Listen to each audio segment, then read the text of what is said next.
Imagine you're working on a huge project with thousands of lines of code. It would be a nightmare to keep everything in a single file, and that's where our Python modules come in. In this video, we'll learn how to create our own modules, import built-in modules, and at the end you'll see how to organize your code like a professional developer. What is module? A module is simply a Python file that contains some part of your program's code, like functions, classes, or variables, that you can reuse these items anywhere, anytime as you want. And actually, every Python file is a module, and it helps in code organization and reusability. And Python itself comes with hundreds of built-in modules. Now let's create some modules to see how we can work with them in our program.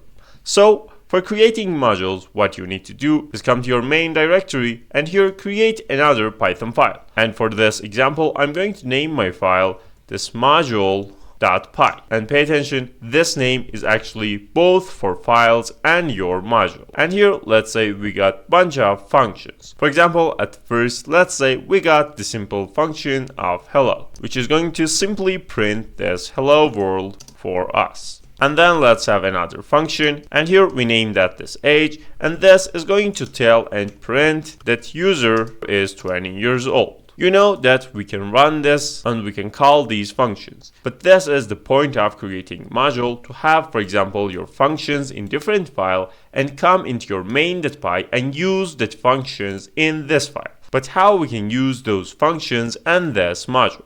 Well, here where our importing come to place, and we can have four types of different importings. The first one is going to import this module for us. So we're going to have the simple import keyword and then the name of our module, which in this case is module itself. And if we want to use any function inside of this module, what we need to do is use this name of the file and module that we have imported right here. Then we put this dot and the name of the function that we want to run. For example, this hello. Then we put our parentheses, and now if we run our code, you can see we got this hello world into our output. And of course, we can have another line of code, and here let's run our age function. And this time again, if we clear our console and run again, you can see we got this hello world and user is 20 years old. But another thing that we can have is when we importing this, give this some other name and use that here instead of this module. For example, let's say in our code here, when we want to use these modules, instead of typing the word of module, we want to use the fns as functions. And the way that we're going to do that is passing some name right here. And the syntax is after we imported module, we put this as keyword right here and the name that we want. For example, in this case, I want to be that fns, and pay attention, after we declared and give that module a name, we cannot use the file name of the module that we imported anymore. So we need to remove this and use fns here too. And now if we clear our console and run again, you can see again we got the same result coming into our output. But let's say you want to use these items, but you don't want to have this fns dot or module dot each time, and you want to use them like this, as same as like that. You got these functions in this file and not another file. And for that, what you need to do is having this from keyword at first, then the name of your module, which ours is module here, and then here we put this import, and if we put this star, it means import all of the things that are inside of this file into this file. And by having this, we can run these files like this.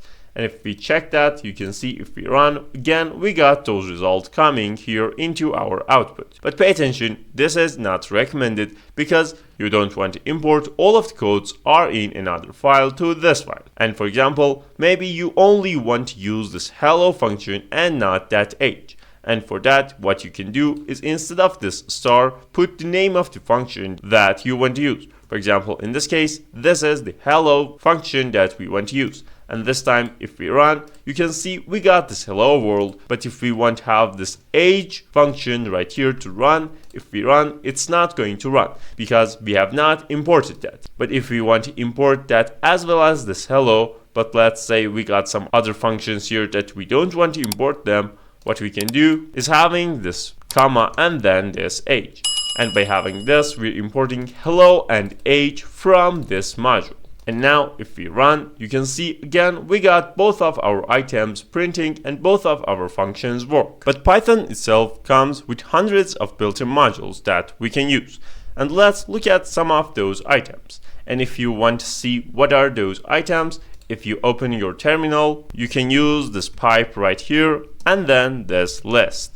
And if you use this, you can see it's going to list all of the modules that you have installed on your system and operating system. And these are the built-in modules that Python has. But you can see some other things that are only in mind, and you don't get these items if you install your Python directly on your system, because those are external that we're going to see how we're going to work with them and install them in minutes. So we exit our terminal, and here let's come and use few common built-in modules. And the first one is going to be our math module, which we can import that as well as our own modules. So we're going to have this math here, and this is going to import the module for us, but not the codes and things inside of it. And this module has some awesome functions related to math that you can use in your code. For example, one of them is factorial, which if we want to use that, you're simply going to have some result here. And here we're going to use our factorial function in our math module. So we're going to have this math, of course, and then inside of this, we want to use this factorial. And for example, if we want to calculate factorial of 7, if we put that right here and then simply print that result into our output, you can see if we run, we got this result right here with only 3 lines of codes. And actually you can use this in your print. So if you want to have that like this, you're only going to do that in single line. And of course, you can use other type of importings. For example, if you want to use only this factorial, you can have this from math import, and then here you have this factorial. And if we come and remove this item from here, and for example, this time let's calculate factorial for number 10. If we run this, you can see we got this result right here. One of awesome and other built-in module that we got in Python is our random module. And for that, of course, again, we're going to import random, and then here we can have again our result, which we're going to use our module right here, and then we can have the simple print of our result. And let's clear our output, and now let's come here and let's say we want to have some random numbers between 1 and 10. So for that, what we can do is having this random, and then inside of this we got this rand_int function that we can use, and this is going to grab 2 parameters from us: the starting number, which I want to start from number 1, and then the ending number, which I want the numbers between 1 and 10. So if we put this, if we run this once, you can see we got this 8 number into our output. But if we run again, you can see this time we got this 9, and each time it's going to give us some different and random numbers. And as well as this, you can have some list to choose randomly from that. For example, let's say here we're going to have this list 1, and we equal that with string of characters. And now after we got that one, here we can use another function inside of our random module, which is choice. So we're going to have this dot choice here, and then we pass our list right here, which the name of our list is this list 1. And now this time, again, if we clear our output and run again, you can see first time it's going to give us this character of A, then it's going to give us A again, and it's going to randomly give us some characters. And those are randoms, and you can see until now we have not got any B's, but if you click, you can see each time you got some random item from this list. And of course, as same as the last one, you can use this from random import choice, and here you only pass the name of the function and you don't need the name of the module. Or you can have simply this as rn, for example, and here you can have this import, and here instead of random you put this rn. Again, it's going to run and give you different characters from your list. But let's say we want to use some modules that don't come with Python, and for that we're going to use pipe. As you can see, we got terminal, and here if you use this pipe followed by 2 dashes and then this help, you can see the list of commands that you can run, and one of them is this install. And this is going to basically install a package and basically a module for you. So let's clear our terminal, And now let's import and install the requests module, which by installing this, we can call APIs and use APIs, which APIs is basically a connection between one application and another. So here what we need to do to install that is having this pipe right here and then this install. And here we're going to pass the name of the modules that we want to install, which in this case is going to be this requests. And you simply press enter right here and wait until the installation finishes. And after you installed this, if you check your pipe and then this list, you can see you got installed this requests module in your Python. And now let's close our terminal, and here in our file, let's import our requests module. And here you can see we got imported that, and for having some simple API, here you can simply search for JSON placeholder and come to this website that you see right here, which gives you free fake REST APIs that we can use in our example. And then here, if you come down, you can see we got this URL, which is our APIs. And if you grab this and put in your browser, you can see this is the thing that it's going to give us. The JSON, which has this user ID of 1, then the ID, title, and completed. But if you here remove this /1 at first and only have JSON placeholder.typecode.com/todos, if you run, you can see you got a bunch of those items.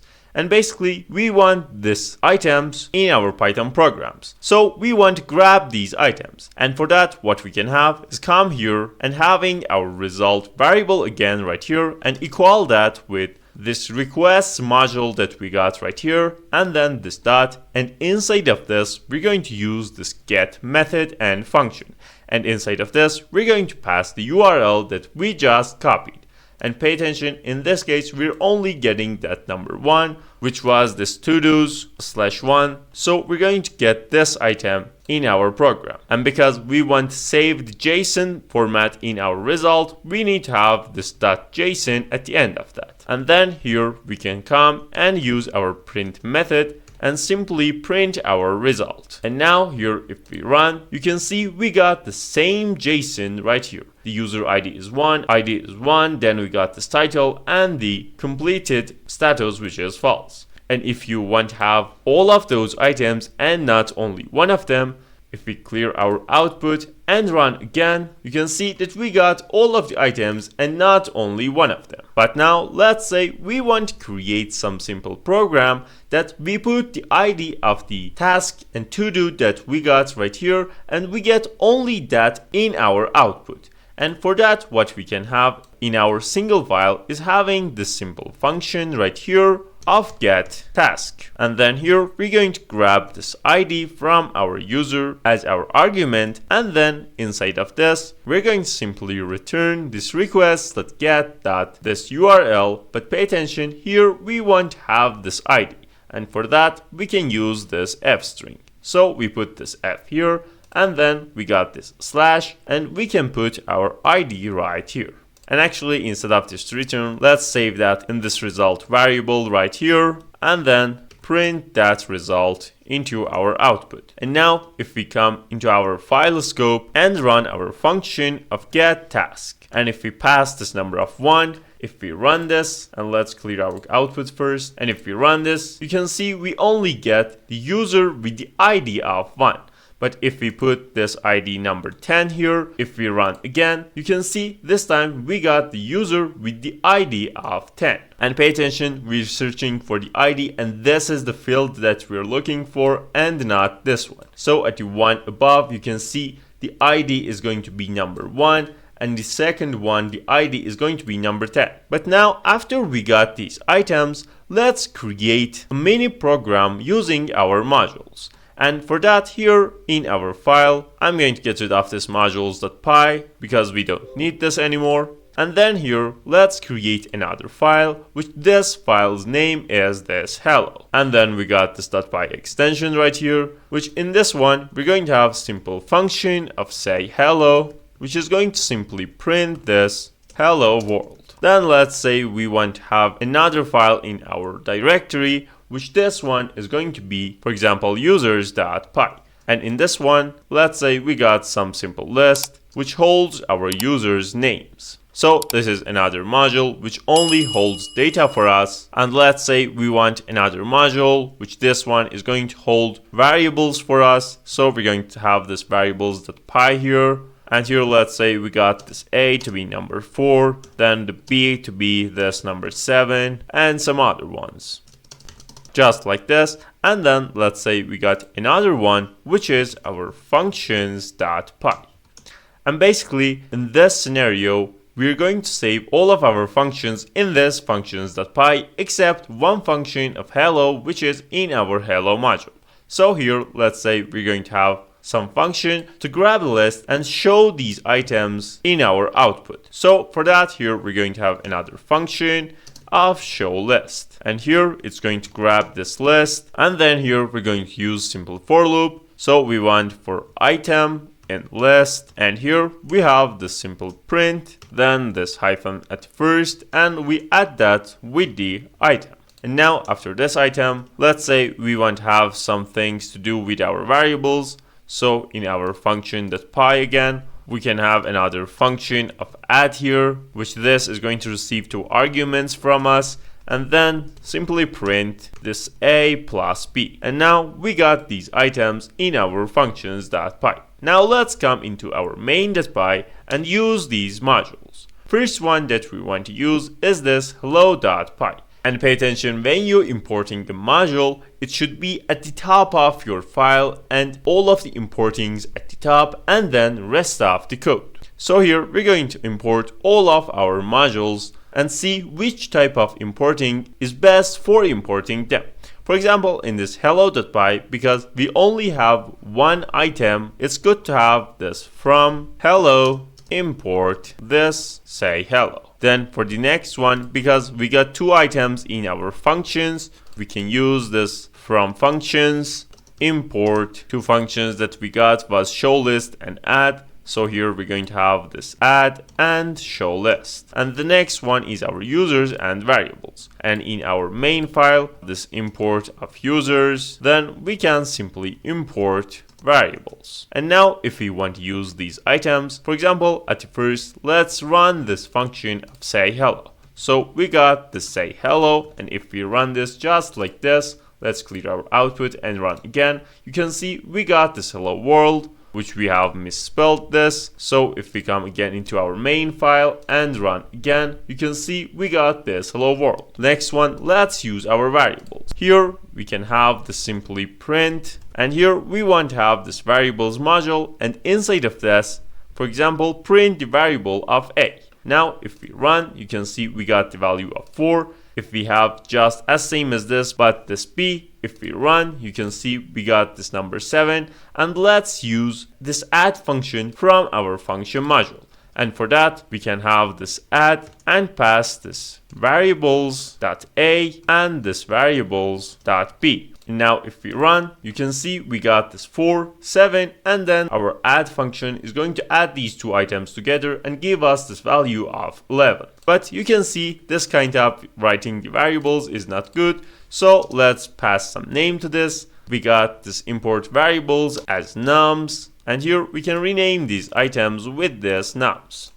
Now if we run, you can see again we got the same result here, and pay attention, you can set names to these items that you're importing to. For example, in this case, let's say this as and sh. And if you run this sh function, it means say hello functions from hello module. So if we get rid of these items and run this sh, if we clear our output and run again, you can see again we got this hello world. And because in this variables module that we got, let's say we want to use all of these items, we can have this from variables import star, which means import all of them. And here what we can do is having this print, for example, and we can print all of them just by putting their name. And we don't need to have anything right here as module name or something like that. And of course, if you run, you can see you got all of those items. But at the last, let's use our list of users right here with this show list that we got in our functions.py. And for that, we have added this show list function from our function, so this is good. And then here we got imported users. So here we're going to use this show list function right here. Then we're going to pass our list, which is this users, and pay attention, this users is the name of the modules. And inside of this, we got our list, which lists rename this names. So if we come this name.py, here we can have this users.names. And now this time, if we run, you can see we got this Alice, Bob, and Charlie with this hyphens printing into our output. So modules keeps your code organized. And you can see the power of modules right here, that we got file and module right here, and we can manage them very easily. For example, if we want to change functions, we can easily come here and see our function, as well as our variables, users, and other things. But if we want to have all of these items in one file, it will be like this. So we copy this from here. Then after function, we're going to have this function of hello right here. Then we should have this names. And after this, we should have this variables. And this is very hard to manage, looking for the thing that we got earlier, which we imported and used what we need. But pay attention, it comes to help when our program is large, and instead of having, for example, in this case, we got something like a 10 line of code, it might be thousands of codes. So it makes your code cleaner, organized, reusable, and enables theme collaborations, because when you got different files, for example, someone can work on the functions, the other one can be worked on other users and variables module, and you can do anything that you want. And actually, this system is the foundation for packages and frameworks like Django, Flask, and NumPy, which you can use to create backend server for your website or stuff like that. So at the end, for the recap, now you know what modules are, how to use built-in modules, how to import modules, how to create your own ones, how to use externals with pipe, and how you can organize your program using modules. So this was a part of our crash course, and if you don't want to miss other ones, make sure to hit that like button and subscribe to the channel and turn on the notification to be aware of the next videos coming up. See you in the next one.